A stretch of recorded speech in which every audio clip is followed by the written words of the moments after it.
Do you suffer from anxiety, depression, other mood disorders, and you really don't know what to do about it? Well, I've been there, done that. I have been able to overcome anxiety, depression, and other mood disorders by doing several different things, changing diet, learning myself, and different things. But today I'm going to speak to you about the five, maybe even throw in a bonus six essential oil of the single oils that have helped me the most through that. Stay tuned, I'll be right back. So first of all, my name is Kayla, if you don't know me yet. I just wanted to share with y'all that I am a clinical aromatherapist. I went to school to learn about essential oils because I wanted to dive in deeper once I learned about them and wanted to learn the correct ways to use them. So first of all, let's talk about a few different signs or symptoms of anxiety. So like feelings of panic, fear, or worry, restlessness, difficult concentrating, difficulty falling asleep or staying asleep, fatigue, irritability, nausea, headaches, and digestive concerns, feeling lack of control, and muscle tension. All of these can be different signs or different ways that you may experience anxiety. So these can also be signs of bad gut health. And our gut is our second brain. So if your gut is off, then you could be a little more moody or have more things going on in the brain than you realize. Check out the video I just did on gut health and the brain and anxiety and how they correlate here. So there are a few different pressure points that you can use for anxiety. I'm going to go into these real quick before I go into the oils because I'm going to talk about how you can use certain oils on certain pressure points, okay? So the great surge pressure point is on your foot, about 2 to 3 finger widths below the intersection of your big toe and your second toe. The point lies in the hollow just above your bone. That pressure point may help to reduce anxiety and stress, and you can also use it for pain, insomnia, and menstrual cramps. To use that point, you're going to find the point by moving your finger down straight between your first 2 toes and apply firm, deep pressure to the point. Massage 4 to 5 seconds. And in this, we're going to add essential oils. So you're going to put a drop of the essential oil on that pressure point and massage that in. There's a Union Valley point on your hand that is right here. So with that one, you're going to find the pressure point in the webbing between your thumb and your index finger.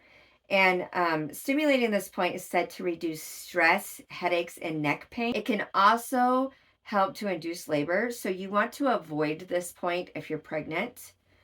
To use this point, with your index finger and your thumb, apply firm pressure to the webbing between the thumb and index finger of your other hand. So just like this, right? Massage the point for 4 to 5 seconds, taking slow, deep breaths.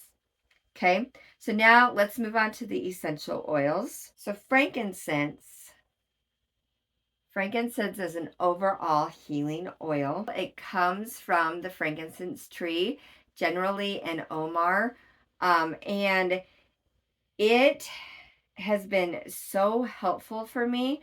When I first started having panic attacks, anxiety big time, things like that, somebody had shared with me to take frankincense and put it on your thumb and to put it on the roof of your mouth. And so I wear a retainer, so I can't always get to the roof of my mouth very well. So what I would do is sometimes put it under my tongue. I don't do a whole lot. It just takes like a thumbful and you just stick it right under your tongue. Or if you want, you can just kind of put a little drop in there. It helps with sublingual getting into your system. In this, I'm not saying you're swallowing it. I'm just saying you're sticking it right under your tongue or on the roof of your mouth, okay?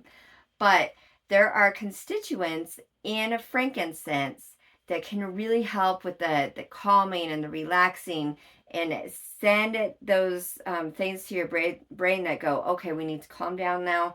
Let's relax ourselves. Another one that is good to do that with is Melissa. Now, the other name for Melissa is lemon balm. And you may, if you're familiar with herbs at all, you may be familiar with lemon balm. I am going to do another video soon on herbs and anxiety, and I will touch a little bit more on lemon balm in that as well. But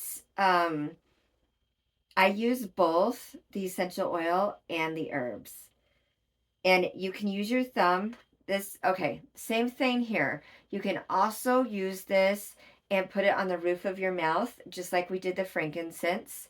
And it's also good for the pressure points that I showed you. So Melissa or lemon balm will also help with shock. So say you just went through an experience, maybe an accident or something, and you were in shock and you have this with you, or you're having a major anxiety attack and you're having a hard time calming down, try the pressure points, but also apply a drop of this to the back of your neck. And you may also diffuse it if you're having issues with shock, but applying it to the back of your neck can really help with that as well. There is also another pressure point right here that is good for shock, and right here. Okay, so these points here are good if you are going into shock or if somebody else is going into shock, and you would put the Melissa right there. Just put a drop on your finger like so, and then just hold it right there, or put a dab on each spot and hold it like this, and just calm, take deep breaths, pray. There's another essential oil. Bergamot is another one that's really good for shock as well. Same places, same way, right there. So if you have Melissa or bergamot with you, you're good to go there. I'm going to touch on bergamot more here in a minute, but let's finish Melissa. If sleeping is an issue, as we just talked about, part of anxiety can be if you're not getting enough sleep, not or having a hard time falling asleep. I will do a video in the future on sleep. If you're interested in different essential oils or herbs that could help with sleep, put that in the comments and let me know. And I will do a video on it. If you are liking this information and you're getting something out of this, please don't forget to subscribe and like my channel. If sleep is an issue, you can put a drop of Melissa on your big toe and rub that in a minute, and it could help promote good sleep. So Melissa is considered a restorative oil and helps spark enthusiasm and shines light where there may be despair and darkness. I liken this actually back to the Bible. In the Bible, lemon balm is talked about. It's actually called balm, but it's the same thing. So balm is a word we associate with phrases like, that's a balm to me, right? Have you ever heard anybody say that? Like, okay, that's a balm to me. That is where that's coming from, actually. Although a lot of people don't really know much about lemon balm is actually in the mint. It's a plant in the mint family that adds pleasantness to life. It helps relieve spasms of the digestive tract, especially if they're associated with anxiety and depression, since it helps relieve tension and stress reactions. Additionally, balm has a tonic effect on the heart and the blood circulation. And Melissa is great for a lot of things. And these essential oils that I'm talking about today have many different uses, and I'm not going to go into all of those today. But I may start doing a series on picking a essential oil and doing a video on just that essential oil, because there's so many things that each one can do. Let me know if that's something you may be interested in. Okay, so let's talk bergamot, since we touched on it a minute, for shock, right? Bergamot is an overall really good oil for anxiety, depression, mood, just that kind of thing. It's got a very uplifting aroma to it. It's a citrus oil. It's not a citrus oil that a lot of people are familiar with, but it is a citrus oil. It's actually really good for releasing pent-up emotions. I like to put a drop on my wrists and smell it. And just, I like to do that. If I'm really starting to experience anxiety, I'll put that on and just smell it and just breathe, relax. The other thing you can do with a lot of these, as far as diffusing, is use diffuser jewelry. So you can wear a diffuser necklace, and if you have that already on you, you can just lean down or pull it up and smell it. people don't even need to know what you're doing, right? There are little personal inhalers that you can get and carry around, and you put the oil in the inhaler, or you can buy them already made like that. Bergamot can help sadness for some people. So if you're really dealing with a lot of sadness, maybe a lot of depression, this is a good oil for that, with the releasing of the emotions that it does. But like I said, it could deepen the crying a little bit at first because it's helping you get through whatever is kind of holding that back a little bit. And then eventually it gets better. Or if you're someone that finds yourself unable to cry, this could be good for that as well. Bergamot is helpful, can be helpful for someone who's suffering with addictions. You can apply it to the bottoms of your feet for that or diffuse it. So the bottoms of your feet have a lot of reflex points. And just like before, I was showing you a reflex point on the top of the foot, but the bottoms of the feet have even more reflex points. Just like rubbing the oils on the bottoms of the feet is going to hit so many different points. Plus, it's just going to relax you and calm you. Bergamot has been known to help with self-confidence and self-worth when applied to the belly button. That's another good place to put it. Now, I will tell you, bergamot can be a little bit stronger with it being a citrus oil. So if you're going to apply it, especially to the belly button or up here for shock, like I showed you earlier, you can use a carrier oil for that, especially on your face, just so it doesn't burn too much or sting. So you just put a carrier oil, like this is fractionated coconut oil. So with it being fractionated, this simply means that it will not solidify. If you use a different kind of coconut oil, you'll get the solid coconut oil. It can go liquid when it melts, but it will re-solidify. This one won't solidify. So this is the one you want to use if you're doing like a roller bottle or something like that. Otherwise, you're going to clog your roller bottle or a spray bottle. But for this use, I just put a little bit and then put it right on, and then I would put the essential oil on over that, like I did earlier. Bergamot can be used in combination with sleep oils to help maintain a restful sleep. So I'm not gonna touch much on sleep right now, but I will tell you that if you take a sleep oil and you use that first, so like lavender, vetiver, actually I have vetiver right here too, that kind of thing, and those ones typically help you fall asleep, and you add a citrus oil to it, lemon, wild orange, bergamot in particular, that can help you stay asleep. So as far as sleep that is affected by anxiety, depression, things like that, my go-to is vetiver on the bottoms of the feet, followed by bergamot on top of it. And this has helped me sleep many times. It just kind of helps shut the brain down. It helps it relax and realize, okay, we're okay, and all of that. So if your sleep issues are due to an anxiety issue, vetiver and bergamot together could be your friend. So bergamot is a calming oil, perfect for reflecting on and connecting to self. It's a good oil to diffuse while doing a Bible study to help connect and get closer to God. So those are just a few good ways to use bergamot. Let's touch on vetiver, since I just brought up vetiver. So vetiver is a good oil for PTSD and anxiety. You take 1 to 2 drops and put it behind your ears. I will tell you, this is a very calming, relaxing oil. It may make you sleepy. That's why it's also used well for sleep. And just be aware of that. I would not put this on like the back of your ears or the bottoms of your feet if you need to go out and drive or something like that, because at least until you know how it affects you.